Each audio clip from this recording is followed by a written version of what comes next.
Big bang, जिसने पूरे universe को जन्म दिया, उससे हमारे पृथ्वी का भी निर्माण हुआ था। पर बिग बैंग के बाद जो पृथ्वी बनी वो केवल एक लाखों डिग्री सेल्सियस वाला प्लैनेट थी। पूरी सतह पर लगातार होते वॉल्केनिक इरप्शन और मीटियोर शावर से पृथ्वी घिरी हुई थी। ये कई सालों तक चलता रहा, पर इतना सब सहने के बाद आखिरकार पृथ्वी ठंडी होने लगी। इस वक्त पृथ्वी काफ़ी हद तक आज के वीनस प्लैनेट की तरह दिखती थी। इस पृथ्वी को खुद के और सूरज के अलावा जीवन की शुरुआत करने के लिए एक और चीज की जरूरत थी, जो अब उसे मिलने वाली थी।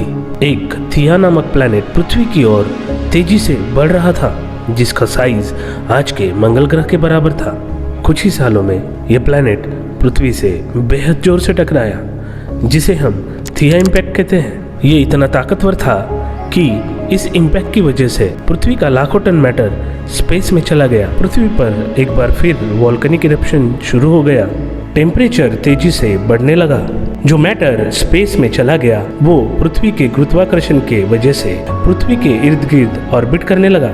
वक्त के साथ साथ ये मैटर एक साथ आया और एक स्फेरिकल शेप में तब्दील होने लगा, और इस तरह निर्माण हुआ हमारे पृथ्वी के चांद का। चांद के बनने के बाद पृथ्वी ने कई बार मीटियोर शावर का सामना किया, जो पृथ्वी के लिए बहुत ही जरूरी साबित होने वाला था। ये मीटियोर्स बर्फ के क्रिस्टल्स और मिनरल्स से भरे हुए थे।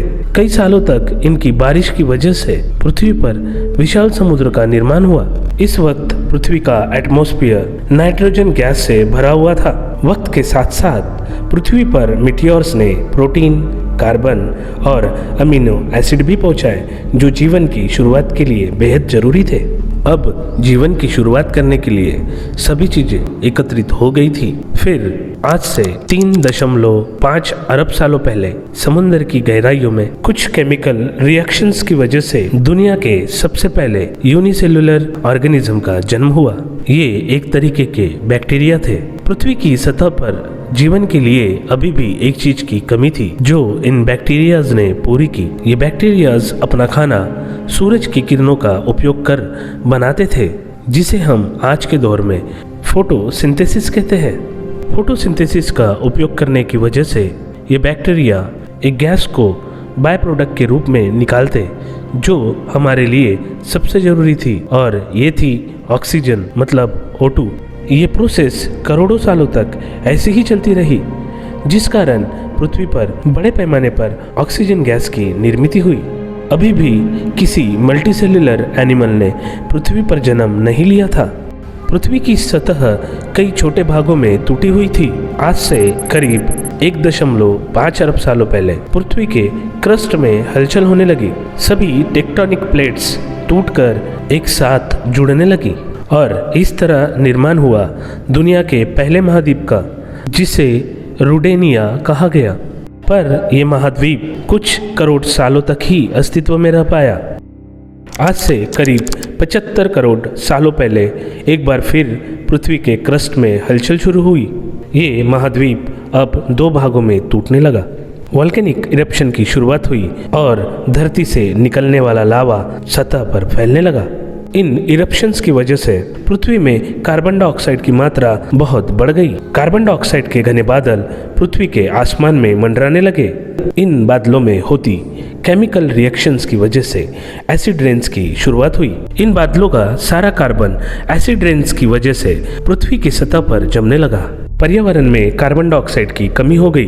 कार्बन डाइऑक्साइड सूरज की किरणों को ट्रैप करता था, जिससे पृथ्वी का टेम्परेचर अनुकूल रहता था। पर अब कार्बन डाइऑक्साइड की कमी की वजह से पृथ्वी का टेम्परेचर कम होने लगा। सभी चीजें जमने लगी, और इस तरह शुरुआत हुई पृथ्वी के पहले आइस एज की, जो सबसे ज्यादा देर तक चला था। पर यह भी हर बार के लिए नहीं रहने वाला था। समय के साथ साथ कार्बन डाइऑक्साइड की मात्रा पर्यावरण में फिर से बढ़ने लगी। आज से 54 करोड़ सालों पहले इतना सब सहने के बाद पृथ्वी अब सामान्य रूप में आ गई थी। इतने बड़े समय के अंतराल में समुद्र में पलने वाले बैक्टीरियाज अब विकसित हो गए थे। समुद्र में कई अलग अलग प्रजातियों ने जन्म ले लिया था। यहाँ कई अलग अलग स्पीसीज के प्लांट्स थे। ट्राइलोबाइट्स चारों ओर फैले हुए थे। कई इलोंगेटेड ऑर्गेनिज्म भी मौजूद थे जो तैरने में सक्षम थे। सभी चट्टानें प्लैंकटन से घिरी हुई थी जिन्हें खाकर ये ऑर्गेनिज्म जीते थे। पर यहाँ इन साधारण शाकाहारी जीवों के अलावा एक खतरनाक मांसाहारी जीव भी था। ये था एनामेला कैरिस। इसकी लेंथ 1 मीटर तक होती थी और ये ट्राइलोबाइट्स का शिकार कर जिंदा रहता था। ये सभी जीव समुद्र में कुछ करोड़ों सालों तक जिंदा रहे और विलुप्त हो गए, पर इनमें से एक जीव ने हिम्मत दिखाकर पृथ्वी पर कदम रखा और कई सालों तक राज किया, जिन्हें हम डायनासोर्स कहते हैं। और इनके बारे में हम जानेंगे इस सीरीज के अगले पार्ट में। अगर आपको वीडियो पसंद आया हो तो लाइक, और इस सीरीज का अगला पार्ट देखने के लिए हमारे चैनल द इन्फॉर्मर्स को सब्सक्राइब जरूर कर लीजिए। मिलते हैं अगली वीडियो में, तब तक के लिए जय हिंद, जय भारत।